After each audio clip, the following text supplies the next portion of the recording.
While most of the European arm wrestlers were leaving East versus West, I was wondering who Hermes Gasparini is going to side with after this East versus West split. Because if he wants his Devon Larratt match and if he wants it soon enough, then he should go where Devon is. And Devon is currently with East versus West. And I'm using the word soon enough because in a year or two, everyone will be together again. They all will be arm wrestling together. The split will be over. And I know that because it's a no-brainer. Arm wrestling cannot continue like that.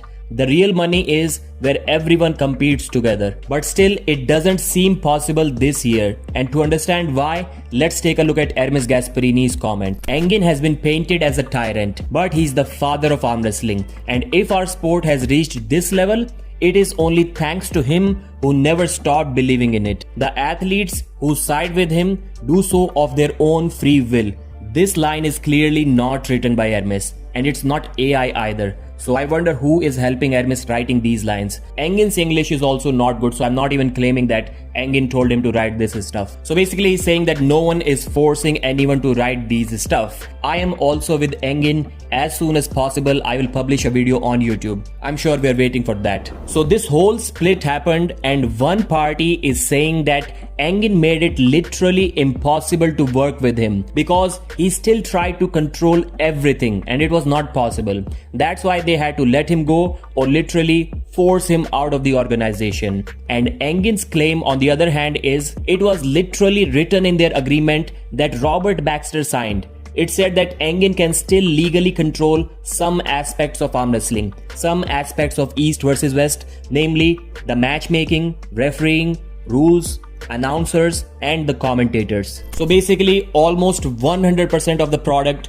that is viewed by the arm wrestling fans when they buy the pay-per-view, that was being controlled by Engin. And I can say that none of the parties are lying here. Everyone is telling the truth. Anyone who has worked with Engin, they can tell you that Engin is almost impossible to work with. The only way to work with Engin is to completely stop using your brain and just do whatever he wants you to do because he wants to control everything. And Engin is also not lying about these certain written agreements that he made Robert Baxter sign while giving the East versus West brand to him, while selling it to him. But the problem here is once you don't own even 1% of the company, if Engin is talking about legal language here, these agreements are not going to hold in court. You cannot go to the court by saying that I own 0% of the company, but I still want to control the most important aspects of the company. Why?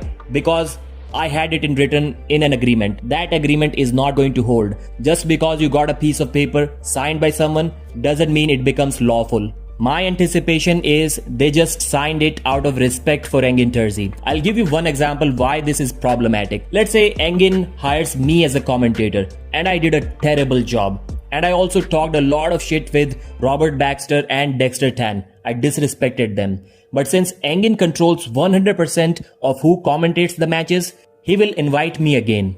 Dexter Tan and Robert now go to Engin and tell him to not invite me since I disrespected them and since I did a terrible job. Engin will say, have you forgotten the agreement that we signed? That you cannot interfere with the interviewers that I hire? So Pradeep will be coming back. Now this creates another problem of under the table backhand dealing directly with Engin and completely ignoring the owners of the company. In a large enough company where you have some direct supervisors and you are only responsible to them, there it can work, but not in such a small organization like East versus West. So let's say if everything goes as Engin wanted and tomorrow Hermes Gasparini says, fuck you to Robert Baxter, you are a nobody, you cannot prevent me from competing here, then as per the rules, Robert couldn't do anything about it if Engin still wants to invite Hermes. That's the problem right there. Ivan Matushenko has also posted another statement on his Instagram page. So he's basically saying that we were arm wrestling there just because of Engin Terzi. Because he's the best promoter, he's neutral, he's fair, he pays well and a bunch of other stuff, which is always 100% true.